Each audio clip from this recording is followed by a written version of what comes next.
Marine, আমি ঘুমাইলাম। কয়টা বাজে? অলমোস্ট 2টা। তো একদম সেহারি করে তারপর ঘুমাও। সেরি খেয়ে কি করব? আমি তো রোজা রাখি না। স্বামী, মানে রোজা রাখো না মানে কি? এত বড় একটা ছেলে তুমি বলতেছো রোজা রাখো না, অথচ বিয়ে শাদী পর্যন্ত করে ফেলছো। কেন রোজা রাখো না? চাপ লাগে। চাপ লাগলে সেটা আল্লাহ দেখবে। আল্লাহ কি বলছে? কোনো কিছু না পারলে সেটার জন্য চেষ্টা করতে। তো আমাদের তো চেষ্টা করতে অসুবিধা নেই। চেষ্টা করি কি সব হয় মেরিন? সামির,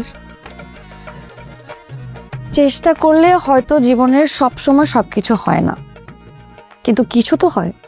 এই জন্য আমাদের চেষ্টা করতে হবে, সবকিছু বন্ধ রাখলে তো হবে না। আর সামির, আমি চাই না তুমি পারফেক্ট হও। কেউ কখনো কারোর জন্য পারফেক্ট হতে পারে না, কিন্তু শুরুটা তো করতে পারো। এই যে এখন তুমি কিন্তু আমাকে চাপে ফেলে দিচ্ছ। আমি তোমাকে একদমই চাপ দিচ্ছি না।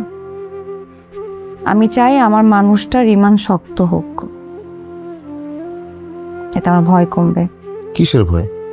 এই যে আমরা এত দৌড়াই, দৌড়াতে দৌড়াতে যাতে আমরা আমাদেরকে হারিয়ে না ফেলি। একদিন রোজা রেখে কি সব বদলে যাবে? একদিনে তো আর সবকিছু ঠিক হয়ে যায় না, সময় দিতে হয়।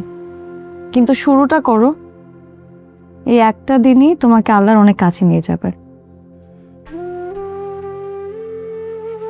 ঠিক আছে, রাখবো।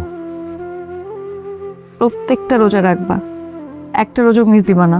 সবগুলো রোজায় রাখবো। Very good. আমি সেহরি রেডি করছি। ঠিক আছে।